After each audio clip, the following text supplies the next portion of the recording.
Welcome, everybody, to The Framework. This is episode 2 of our podcast, sponsored by Sterling Homes and Construction, as you can see here. Today in this episode, this podcast is focused on building a better home. We're going to be talking about 10 things to consider when hiring a contractor. I'm joined by Nick Bigelow here. He's our actual host. I'm kind of helping him out today. I'm Kyle Bigelow. I am the digital content manager for Sterling Homes and Construction, and also the owner of Kyle Bigelow Studio. Had to plug myself in there. So we're talking about a book that we actually wrote that you can actually find on our website at sterlinghomesaz.com newsletter, I think, something. But if you go on their website, you'll see a spot down there where you can sign up for the newsletter and actually receive this booklet that we're talking about today that we're referencing. It's good stuff. I designed it, so that's how we know it's good. So today we're going to talk about... he wants a pat on the back or something. I do. But today we're going to talk about 10 things to consider when hiring your contractor. Nick here, he's a contractor. He's been in the business for how long have you been doing this now? Man, off and on since 2003. Yeah, so he's had his fair share around the block. So we're going to hear some of his insight here about, things to look for when you're hiring a contractor, particularly when it comes to hiring contractors for, construction, for residential work, whether it's building a new home or kitchen, bathroom remodels, anything like that. Right. So, we are going to get started. So one of the first things in our book that we talk about, the first thing is obviously licensing. Right, exactly. So what can you, obviously general contractors typically would want to operate with a license. Can you tell us a little bit more about that? Well, licensing is basically a way to ensure that they've met the requirements of doing the work, right? So you have to have that general knowledge. A lot of people, for some reason today, they will hire somebody that says they have the experience, but they don't have the license or documentation. Not to say there's not good people out there that can do good work. That's kind of almost how we kind of start, right? As we get our experience, we start learning how to do it. Mm-hmm. But when you run a business, the state requires you to get a license to protect the client, to protect the homeowner, the home buyer, whatever the situation is. That means they pass a set of tests of licensing. They know a lot of the rules, regulations, the ins and outs, should know the ins and outs of building and running a business. And the other part of having a license is if for some reason the contractor fails to perform, you have to meet certain bonding requirements so that for some reason, and I've seen in cases where the home didn't get finished, something got short, whatever that means is the client is now potentially out thousands of dollars. We've all heard those stories, right? So basically, right? It's those people who hire those cheap unlicensed contractors. Right. They're just like, whatever, I just want it done cheap. And then, somebody just takes their money and runs off 100%. And they have no protection against them because the guy was unlicensed. So if you're licensed, you have to have a bond. You have to pay for the bond. And the bond, potentially, if the contractor fails to perform, and so what happens in that point, the customer files a complaint, the ROC comes out. If they verify either they give the contractor a chance to fix it, or they don't fix it, depending on the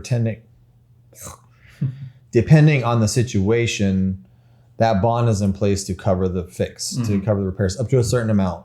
And the ROC is the Register of Contractors. Yeah, the State Register of Contractors. State registered. So Arizona requires you to have a contractor's license for pretty much everything. There's a few things you don't. I mean, there's handyman stuff we'll get to now later in this podcast, but it's more of a protection for the homeowner or the home buyer. There are some states that don't require it, but Arizona is one of those that are required, and that's an important thing to make sure that the homeowner has the confidence in the person they're hiring. Yeah, so definitely important thing. Make sure your contractors are licensed. Yeah, definitely. Otherwise, you don't know what you're going to get yourself into. It could be, potentially right, dangerous. But another thing is also hiring a contractor, making sure that they have warranties and guarantees. Right. So a contractor. So another reason ROC, you're required as a contractor to basically warranty your stuff for a year. I've literally heard people tell me, "Oh, my contractor says I don't have a warranty." Well, if you took your test, you know that you have 1 year for certain things. like with a new home build, generally you end up with like a 10-year structural warranty, but like a year on everything else. A contractor that guarantees their work is someone you should feel confident in, because if they're telling you that they have a guarantee or warranty, it means they feel confident in what they do. They have usually good moral standards. They're trying to make sure that their clients, they actually care about what they're doing. Right. If you don't offer that, then I feel like they probably don't really care about their work. Yeah. So, the warranty is important because, and another reason is just because, even with great contractors, Right. I mean, things can happen, there could be an oversight from a subcontractor 100%. or something like that. So having that guarantee from the client's perspective to have a way for them to feel rest assured, if a random cabinet breaks or, there's some kind of, small issue, then at least, that you can give them a call and you'll come get it taken care of. Right. And there has to be a process. I mean, we've all run into it. Any contractor is going to run into it. I run into it where something didn't get built right or whatever. And you just got, for us, we're going on the defense to take care of the client, because we want our clients to be happy, because a happy client is going to refer us. So it's not, it's pride of workmanship for us, and to make sure that the customer is taken care of going forward, and to know that we honor what we do. Yeah, sure. All right, number 3, we're still kind of on that track. We're going to talk about insurance. Okay. So what can you tell us about just, insurance, basically? Tell us about insurance. Right. Well, not my expertise, but, insurance is basically for your contractor or any instance. I mean, most of you know, like for us, it's general liability insurance. So example, we're in your home, say we're doing kitchen remodel, some reason something falls and damages something else in your home.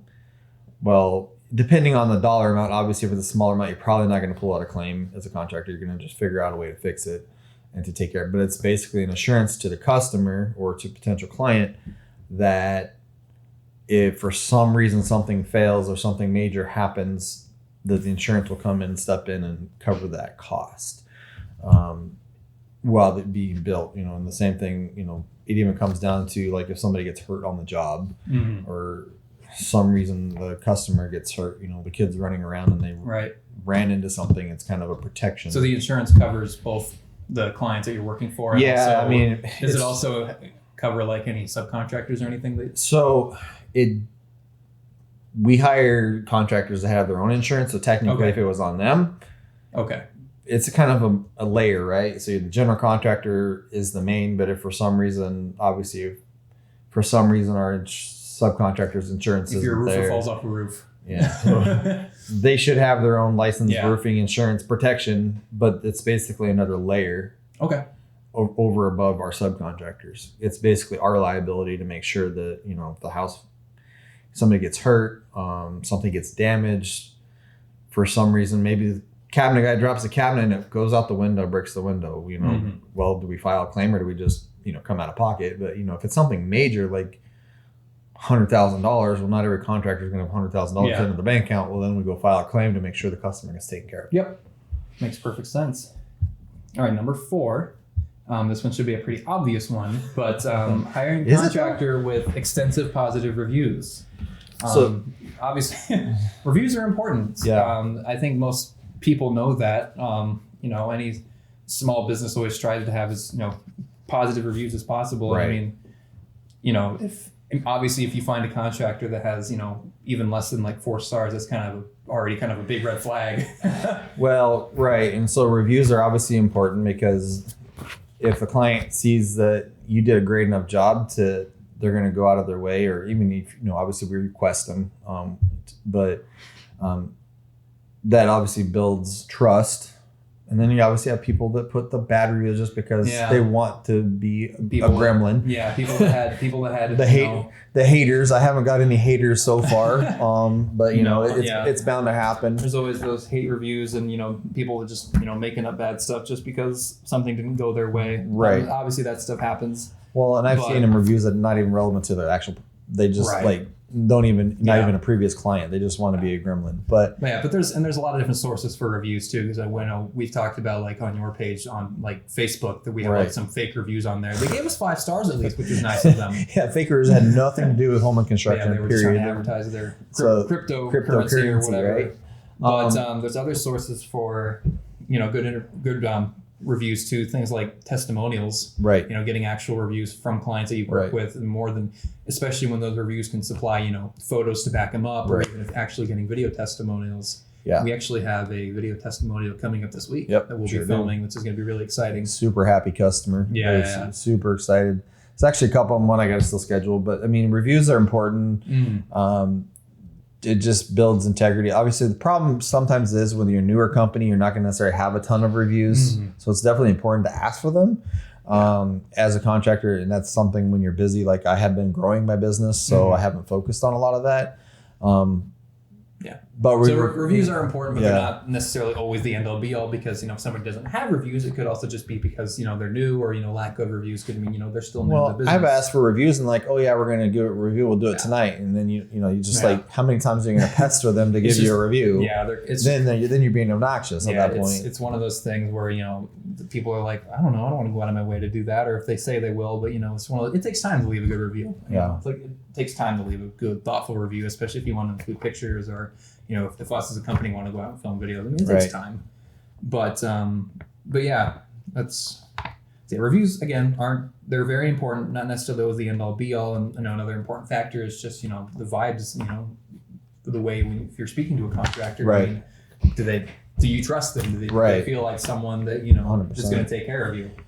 And if they don't have, another thing I would say on that, if they don't have a lot of reviews, just maybe because they are a newer company, right? Check with the clients, see if they have a client reference base, like actual clients that have done projects with them, and just see if they'll be willing to share that. I've had that before with people, like, because we're still building our review base, right? So, hey, do you have anybody that you could, that you've worked with? So, I mean, I haven't had one client yet that said no. I mean, they're like 100% any day. The client, we're going to go do our review. She's like, any day, anytime. Have them call us just to know that you do good work. So, I mean, that's another thing you can do too to protect yourself. If you're like, just ensure, because they don't have interviews, ask them if they have any references, like not just their friends and family, the actual references of people that they worked with. Right. Yeah. I mean, we've been in business since 2023, so we've only been 3 years in. So maybe we have a good amount of reviews for the 3 years that we've been in business. So I mean, it'll continue to grow. Right. 100%. I mean, you got to look more. If you Google a business and just look at their Google reviews, I mean, there's still other sources of reviews that might be there too. And not every business is on Google My Business. Some of the reviews are not going to be in just one source. They're going to be in, some people put them on Yelp or somewhere. I mean, I've got them in 3 or 4 different sources. Yeah. I mean, and that kind of adds. That's not specifically in the book, but something else is just doing your research about the contractor. Don't just necessarily pick the first one on Google and just go based purely off of reviews. I mean, do your research. Look at their website. Look at their gallery. Look at their testimonials on their website. Right. I mean, there's look at their social media page. What are they like? Vet them out. Check them out. Yeah, I mean, do your research. I mean, if you're hiring a contractor to remodel your house or your kitchen or build you a house, I mean, that's hundreds of thousands of dollars. Yeah, $5,000 is one thing, but when our average ticket is anywhere from $80,000 to $100,000 for a remodel, depending on what we're doing. And the size of the remodel, obviously, there's different factors. We've done whole home remodels for 80. We've done them for, I have some that are 100, 200,000. Yeah, but I mean, the biggest takeaway is, just do your research before you throw, a couple $100,000 at somebody. Oh, yeah, right. So, I mean, that's the most important thing. All right, we're going to move on to number 5 in the book, which is hiring a handyman instead of an expert or specialist. So I would hope, for people taking on a task as large as, a remodel, they don't just go, hire their cousin who's a handyman and, hope it turns out for the best. I mean, you've had experience with handyman work. Well, you've been the handyman before. Yeah, I've been the handyman. I mean, the handyman is really only limited to technically $1,000 per job. Okay. So if you're having is that state like? Yeah, I mean, you can get a handyman license and then the number is higher. I don't remember if it's 5,000 or what it is. So there is I was trying to look it up, but I couldn't find it per se. But I know there's a limit still. Yeah. But you don't hire a handyman to do a kitchen remodel. Yeah, they might have experience, whatever. It's just really they're not supposed to. Yeah. I mean, and do handymen typically have the same amount of coverage and liability as? They can, but your average handyman is not going to have the same. No, right. Because they're usually doing lower volume jobs, so they don't need that. And usually they're working on their own too. They're just kind of a one-man thing. Yeah, I mean, I've seen companies rolling around in trucks where they have a handyman company, so they, I don't know whether you can call it the honeydew or whatever. It's just handyman trucks. So they're licensed. But again, they're still only limited to certain things like hanging your shelves or, assembling little stuff. They're not really supposed to be taking on such a monumental task. Yeah. Such a monumental task as a kitchen or bathroom model. It's just not something that they're supposed to be doing. Yeah, that makes sense. I mean, not to say they don't have the experience, they just shouldn't be doing it. Right. All right. We're going to move on to number 6. So this is kind of more about, once you're actually talking to a contractor. Right. Talking about contractors that actually show you their process. Right. So, if there's a client that, says they want something, what is that contractor going to do to follow up when somebody says, oh, I want a kitchen model, Processes and follow-up is important, and I've learned this a lot over the last year and a half. Not to say I didn't know before, but having more processes makes it smoother. Really kind of gives your client a little more confidence, just because they look at you. You're laying it out for them. You're laying it out. Okay, this is step 1. This is what we need to do to get ready for it. And then this is going to be the next step. This is going to be the next step. We actually have, I should have brought them out, show you guys on there, but we basically have some of those processes. Like this is the step. Every job is going to be a little different. Especially with remodels and stuff like that. Yeah. I mean, there's so many times we walk in to do a remodel. We want to do a certain thing and then open the walls and well, that's not going to happen. Yeah. Unless we want to spend tens of thousands of dollars to do something. So you have to be able to work around it, but you got to have those processes. Right. And it's communication with your customer. We have an addition that we're getting ready to do, and she's been floored with the communication because we're constantly in contact with them, where we're at in the process, and that just gives them confidence because I don't know, even for us trying to find subcontractors sometimes, they just don't seem very they have their stuff together, and it's tight. It's frustrating when you're starting out, especially when I was a one-man show. Now that I've got, project manager and yourself helping with some stuff, it's made it simpler. Things get done easier. There's more of a process. Even though it's getting more consistent, which makes everything go smoother. There's less confusion, and it just really makes the whole step.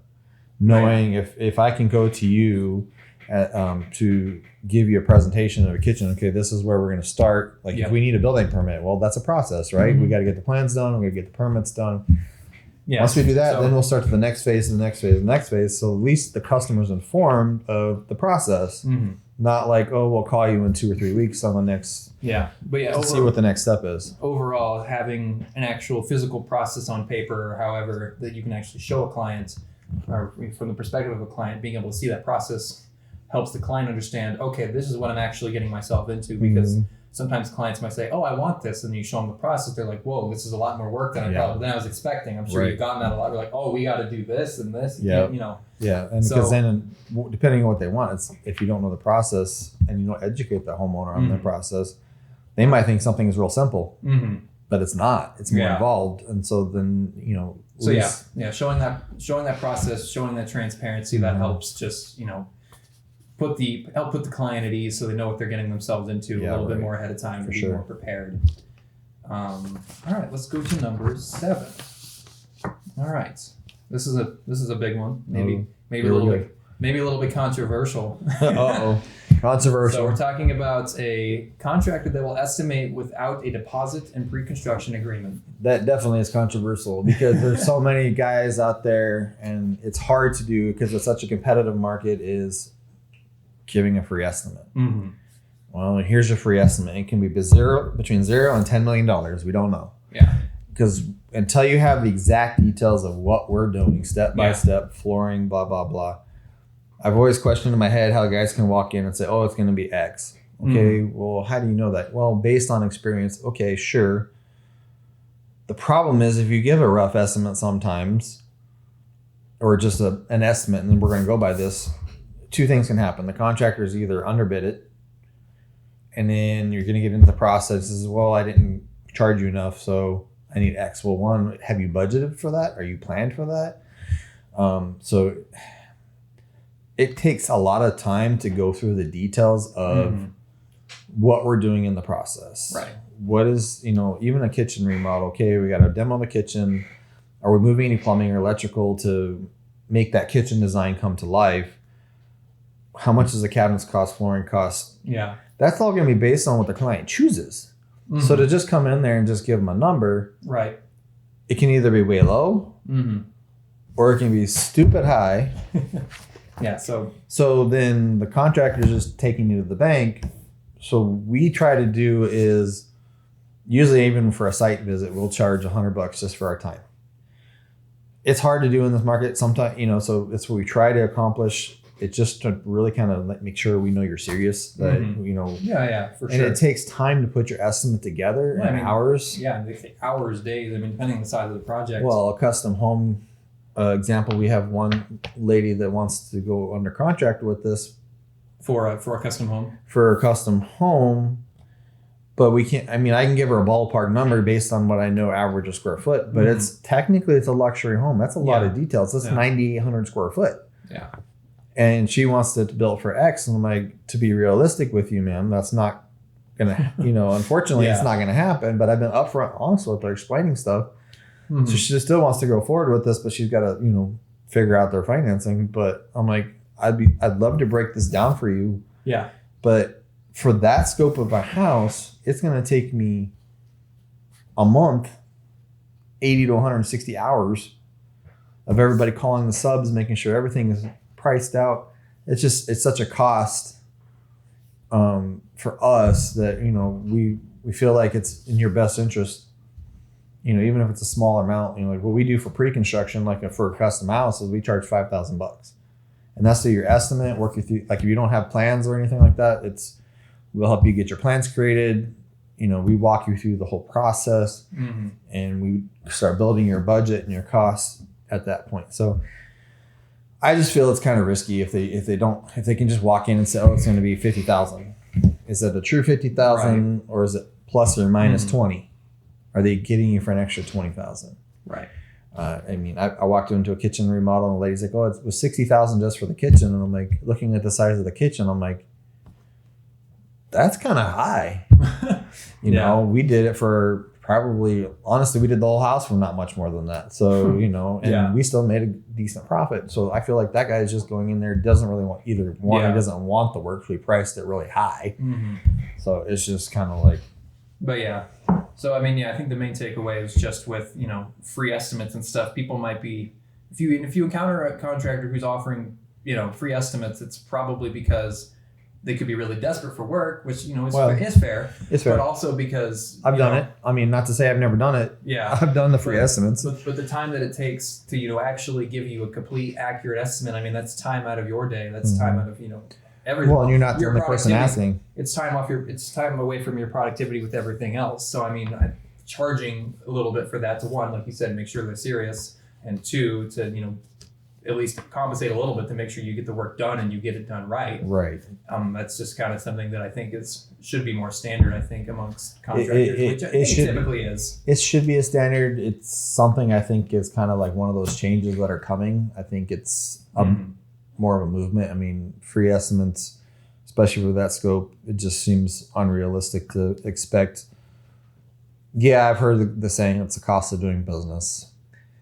It is, but it when you're sending that to 3 or 4 different contractors, that's just kind of like. And I think at this scale too, it's not like it's like a big corporation and you have like employees dedicated to just do estimates. Well, that's it. We're a small family-owned business. And we're here about quality over quality and craftsmanship. We're not here for just throw it together and send you on your way. Yeah. So number 8. This also kind of plays off of, I think, a lot of what we talked about, just talking about accurate pricing. I think we touched on that already, kind of probably a good bit. Yeah. Accurate pricing is tough because it can change in a moment's notice, right? I've had people ask me the cost of flooring. I'm like, well, what I can put a number in my computer based on what I think the flooring is going to cost, but then you come to me as a customer and you want either something that's super cheap or I want this flooring. Okay, that flooring is 3 times the cost. Yeah. So that's important for us to make sure up front, like, what are your, these are your, what do you want? Especially when clients, also try to like change their mind halfway through. Well, actually, I want this product. And that's an important process, honestly, is change orders. Is because if something comes up and it's not in the original scope, we want to do a change order to make sure that, we can build it however you want, but we only have so much in our budget allocated based on our original conversation. If you want to change it, then, we have to make the necessary changes to compensate for it. Yeah. And I mean, when we try to, what was I going to say? I don't know. I don't even remember. Never mind. Ignore me.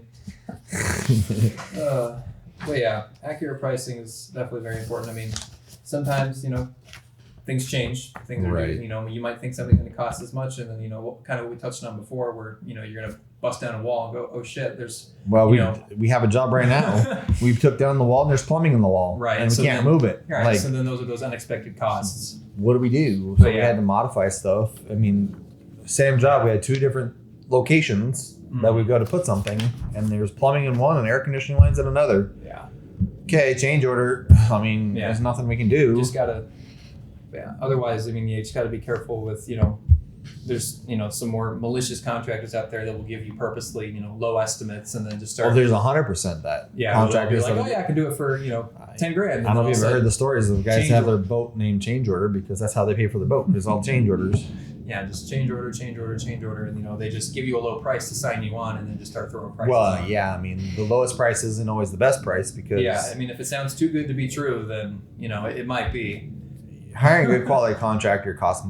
If you want it done right and quality, you should pay. You need to pay for it because I mean honestly that's what they're there for. The guys that are doing the cheapest thing don't necessarily have your best interest, and they potentially their costs can be higher, and then they're struggling to make ends meet because they underbid the job, and so then you end up with the process of they might not finish the job because they underestimate it and they're trying to do good by you, but then they end up either not finishing it because they run out of funds, especially if you can't do a change order, or it can get into a mess if you don't have an accurate price. Yeah. All right. Number 9 is hiring a contractor that suggests they can submit you a firm estimate without final plans or drawings. That's just nice. Which again, just kind of going back on the estimates and the pricing, and basically, when you're receiving an estimate, you want to make sure you're also receiving, all of your plans, all your drawings, so you as the client know that the contractor actually did their homework. They know what they're going to get. They know what the plan is. They have the process. You have the drawings. You have everything that the client needs to know, and that shows them that you did your homework. You're ready to you're ready to get to work. And you have your firm final estimate reflects all of the work that you've shown for everything that you've. Well, yeah, because I mean, you get calls all the time, right? And they're like, "Oh, well, we want to build, say, 2,500 square foot house. What's it going to cost me?" There is so many different factors in a 2,500 square foot house. The 2-story is what kind of materials do you want to build with? What kind of cabinets do you want? What kind of flooring do you want? What's the layout of the house? A layout of the house can actually affect the cost. If it's a box, it's going to be cheaper. Yeah. If it's got a bunch of details like zigzags and curves and high detailed roof, it's going to cost more because it takes more to do all that than a straight box, right? Sure. So there's just a lot of factors, telling me you want a 2,500 square foot house. What does it cost? I'm like, okay, what can be for, in our example, 225 is kind of like your base minimum to heck, it could be $300-$400 a square foot, depending on what do you want for the materials? What do you want for countertops? What do you want for a tile backsplash? Do you want high end? Do you want? I've had customer want countertops that were $3,000 or $4,000 a slab. And you're like, okay, do you really want to spend that? Yeah, for sure. All right, last one, number 10. Number 10. Again, something else that was kind of been touched upon in our hodgepodge of information overload. Hodgepodge. We're trying to keywords here. Trying to break down to the best of our ability here. But the last one we have is, not hiring the cheapest option. Well, we kind of did. Which we did already kind of touch about, So rewind, back up, number 10. Yeah, but basically, I mean, for the most part, with a good contractor, I mean, you're going to get what you pay for. For the most part, I feel like, not to say like, I had to figure that out myself, what pricing was right. Because there's always, so a lot of people think we're in here we're obviously the contractors are going to make money. Yeah. But there's operations cost and a lot of, even when I began, I didn't know what my actual quote unquote overhead was. You know, you have your insurance, you have your liabilities, you have software, marketing, all these costs. So if you don't factor that into your charges, right? So there's markup and there's margin, and you just have to really get down to it. Does the contractor, is that cheap? Who's he using? One, is he going to Home Depot to buy rent some guys off the corner to get the lowest possible price so he can make a quick buck and get out? Or you go to a reputable company. Even though we're young, we have the experience. We hire licensed subcontractors that all have the insurance, the protection. We pride ourselves in craftsmanship. I fired a few subcontractors because they didn't meet our standards. I thought their price was great, but then it showed up in their work, right? So, you know, hiring for the right cheapest price is definitely not your best answer. But I wouldn't say necessarily hire the most expensive. And I've seen where literally I had a client ask me, he says, well, you weren't the cheapest, but we hired the more expensive guy. That guy honestly was probably better suited because he had experience. It was for a historical house, right? So we had little experience in that. So, you know, I could see where the client went with somebody that had more experience and had paid more money for it, because that guy had more knowledge of historical homes than we do. Interesting. I'm more into, you know, we do the remodels. Remodels are definitely tricky because we can give you a cost like we discussed earlier. You open up the wall, it changes the whole price. Something's different and you have to change it. New construction is usually a little simpler as far as that. But again, it comes down to your subcontractors. I've hired subcontractors that done crappy ass work. I've got to go in there and fix it, you know, and I shouldn't have to be fixing it because they should be doing it. So they no longer work for us because they don't provide the quality and meet our standards.